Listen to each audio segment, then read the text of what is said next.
Chapter 1. Spring is in the air. Planting good seeds. It wasn't love at first sight. Not for me, anyway. When I met John for the first time, there were no bells or whistles, no butterflies in my stomach or palpitations in my chest, no voices from heaven or spotlight in the clouds shining down, no signs like we're typically told there will be when we meet the person with whom we will spend the rest of our lives. In reality, I wasn't even thinking of love at the time, at least not love toward him. I met John at a conference in Boston, one that I had hesitantly agreed to attend. And when he walked in the room, the first thing I thought to myself was, wow, that guy is tall, followed by an extremely deep observation. Who wears a pair of shorts coupled with a long-sleeve dress shirt? And that's pretty much it. After the seminar was over each day, about 30 of us would spend the rest of the day mingling. It was a group in which we both had mutual friends. One day, we all went mini-golfing. The next day, we took a road trip to the beach. Each day, we somehow continued to end up in the same group, the same car, or on the same team. So naturally, we had some time to get to know each other. And slowly but surely, I found the seeds of friendship beginning to take root in our interactions. A few days into the conference, my friend pointed out our budding friendship, and I remember telling her, he's the nicest guy I've ever met, but there's about a 0.000000001% chance I'd marry someone like him. I wasn't really interested in getting into a relationship at that point in my life because a few months before, I'd had my heart truly broken in a relationship with a guy who wasn't as into me as I was into him. My heart was in hibernation mode. I wasn't ready to hope again. Added to that, I was in the thick of graduate school, and we lived thousands of miles apart. There were so many reasons to write off the idea of building a relationship. Yet, watching him interact with others, seeing his heart for Jesus, and listening to his absolutely hilarious stories made me want to be his friend.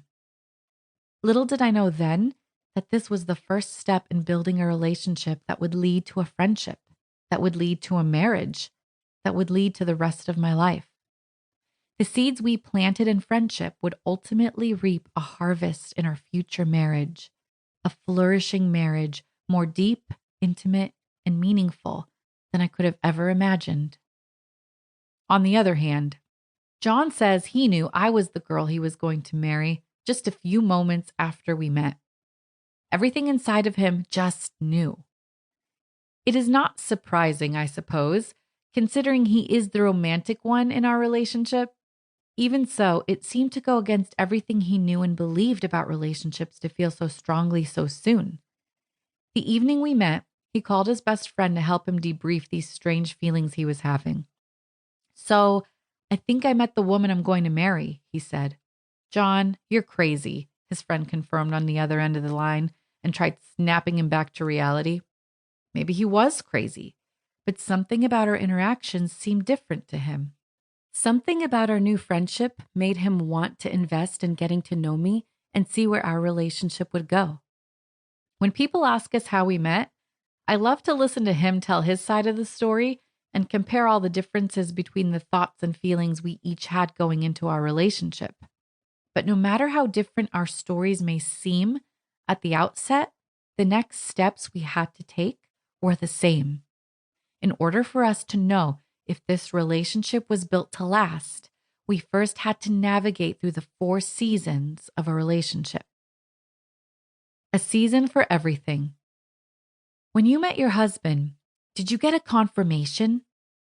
I had just finished speaking to a group of 20 and 30-year-olds at a church in central Pennsylvania when one of the young ladies came up to me with this very interesting question.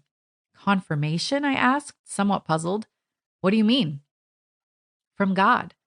A confirmation from God, she specified, surprised that I even needed clarification. How unspiritual of me, I chuckled to myself, knowing that the only 2 things running through my mind at the word confirmation were my airline tickets and that class my Catholic friends had to take as kids to become part of their church. No, I replied casually.